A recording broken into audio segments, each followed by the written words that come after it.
Buenos días, bienvenidos a esta clase sobre prueba de hipótesis y errores.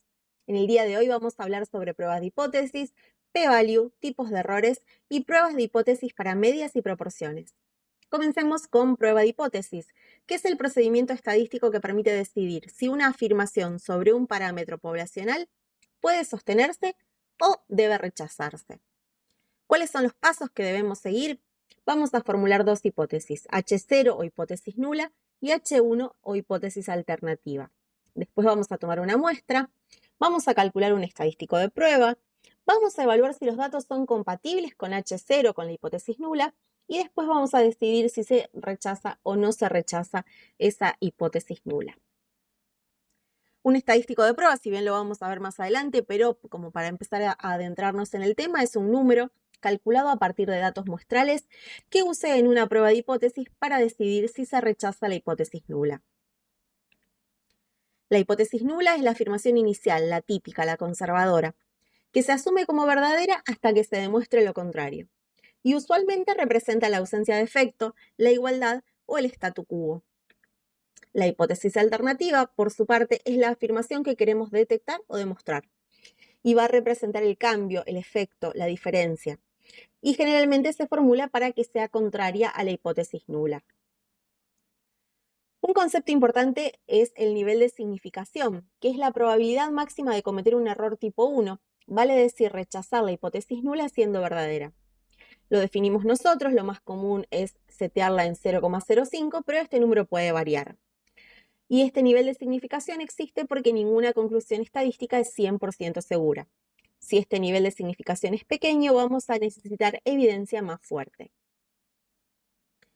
El nivel de significación, o alfa, define la región crítica. Si es pequeño, las regiones críticas se encuentran más alejadas del centro, por lo que es difícil rechazar la hipótesis nula. Igual experimento puede dar diferentes conclusiones dependiendo en qué valor lo hayamos definido nosotros.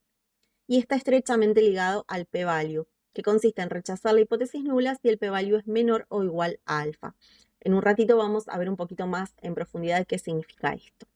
Pero antes tenemos que conocer el p-value, que es la probabilidad de obtener un resultado extremo suponiendo que la hipótesis nula es verdadera.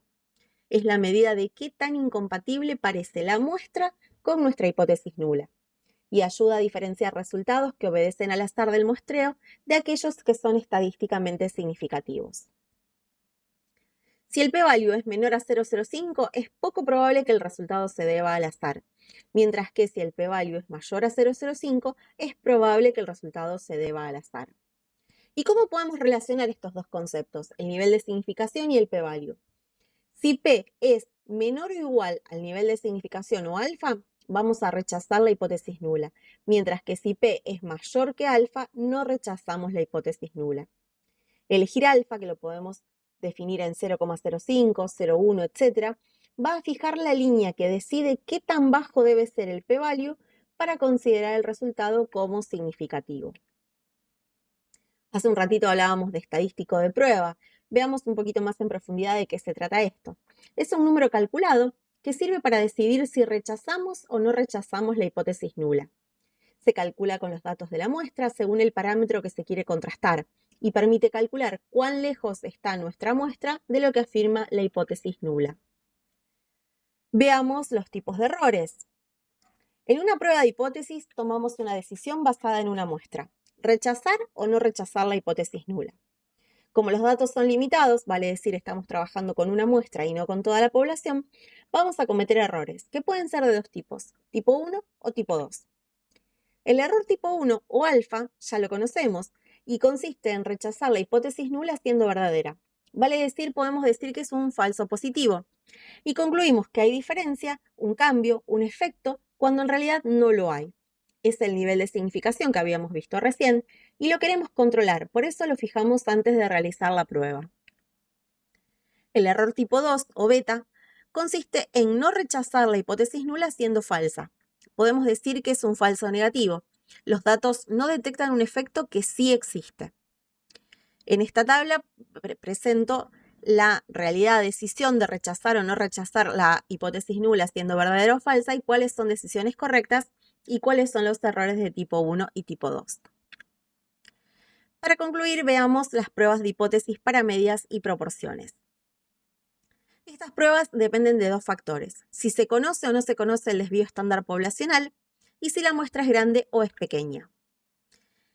La prueba Z para media la realizamos cuando se conoce el desvío estándar poblacional o bien cuando la muestra es grande, vale decir, tiene un n mayor a 30 y la población no es muy asimétrica.